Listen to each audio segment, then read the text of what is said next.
혹시 이 뉴스 보셨나요? 중국 유명한 인플루언서가 코 성형을 했다가 코끝이 까맣게 괴사되었다는 정말 충격적인 그런 기사였습니다. 이 기사를 보고 혹시 내 코도 그렇게 되는 것이 아닌가 많은 분들이 걱정을 하셨을 것 같은데요. 안녕하세요. 결이 다른 디테일 성형외과 전문의 송한결 원장입니다. 저도 이 기사를 보면서 굉장히 마음이 아팠는데요. 그래서 오늘은 코 성형을 하고 난 이후에 코 괴사가 왜 일어나는지, 어떤 코가 주의해야 되는지 이러한 점들에 대해서 말씀드려 볼까 합니다. 먼저 괴사가 무엇인지에 대해서부터 짚고 넘어가야 하는데요. 쉽게 말해서 피가 안 통해서 조직이 죽는 것을 이야기합니다. 우리 몸은 어디든지 피가 통하지 않으면 썩게 되는 것입니다. 그렇다면 코는 혈액 공급을 어디서부터 받을까요? 크게 두 가지 길이 있는데요. 옆에서부터 달아 들어오는 혈관이 있고요. 또 하나는 밑에서부터 비주를 통해서 달아 들어오는 혈관이 있습니다. 그런데 여기서 중요한 사실은 개방형 코성형, 즉 비주절개를 통해서 코성형을 하게 될 때에는 앞서 말씀드린 밑에서부터 달아 들어오는 혈관이 수술로 인해서 끊기게 됩니다. 일시적으로 혈류가 차단되는 상태가 된다는 것인데요. 그러면 여기서 개방형 코성형을 하면 그럼 큰일 나는 것 아닌가 이렇게 생각하실 수도 있는데요. 하지만 사실은 그렇지는 않습니다. 우리 얼굴은 우리 몸 중에서도 혈액순환이 굉장히 좋은 부위이기 때문에 사실 이 비주절개를 통해서 밑으로 자라 들어오는 혈관이 일시적으로 차단된다 하더라도 옆으로 자라 들어오는 혈관만으로도 충분히 혈액 공급을 받으면서 지낼 수가 있는 것입니다.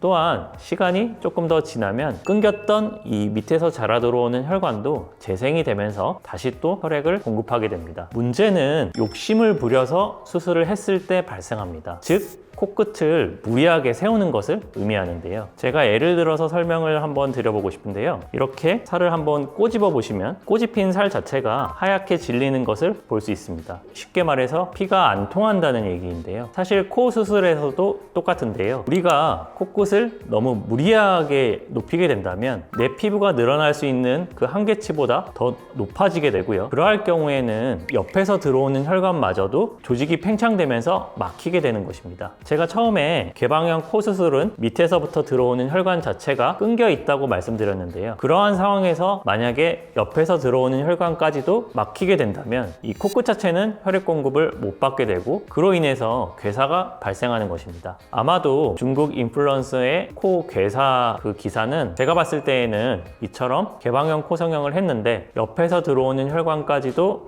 막혔을 경우, 그러한 경우가 해당되는 것이 아닌지 저는 조심스럽게 추측을 해봅니다. 그럼 많은 분들이 코성형이 굉장히 무서운 거구나 이렇게 생각하실 수도 있는데요. 사실은 그렇지 않습니다. 저는 이러한 코끝 괴사가 굉장히 드문 일이다 이렇게 말씀드리고 싶은데요. 걱정하지 않아도 되는 두 가지 이유에 대해서 설명드려 볼까 합니다. 첫 번째는 앞서 말씀드린 대로 우리 얼굴 자체는 굉장히 혈액순환이 좋습니다. 즉 개방형 코성형을 통해 혈관이 어느 정도 차단됐다 하더라도 옆에서 들어오는 혈액 공급이 굉장히 풍부하고요. 또한 차단된 혈관도 상대적으로 금방 재생되게 됩니다. 그렇기 때문에 실제적으로 혈액 공급이 완전 차단되는 일은 극히 드물다 이렇게 설명을 드리고 싶고요. 또 하나의 이유는 이러한 괴사는 수술 이후에 한 달 내지는 1년 있다가 갑자기 생기는 것이 아닙니다. 대부분의 그런 경우는 수술 직후부터 일주일 이내로 일어나기 마련입니다. 수술 직후부터 의료진이 정확하게 경과 체크를 해드린다면 사실은 너무 걱정할 일이 아니라는 것이기도 합니다. 그렇기 때문에 저희 병원에서는 수술 직후부터 제가 직접 모든 치료와 경과를 봐드리고 있는데요. 그때마다 제가 체크하는 것은 높인 코끝이 색깔은 괜찮은지, 피는 잘 도는지, 경과가 어떻게 진행되는지 이러한 점들에 대해서 제가 항시 체크를 해드리고 있습니다. 그리고 혹시나 조금이라도 이상이 있을 때에는 그에 알맞는 그런 처치를 해드리고 있습니다. 그렇기 때문에 저는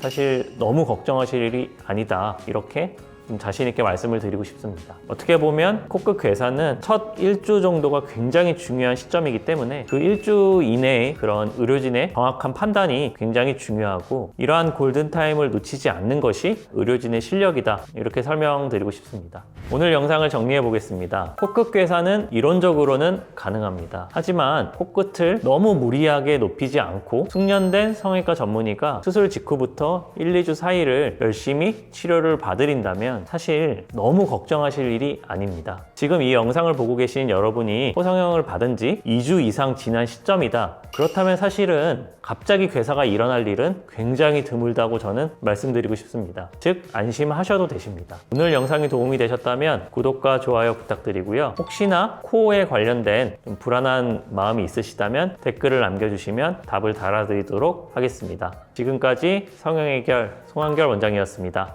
감사합니다.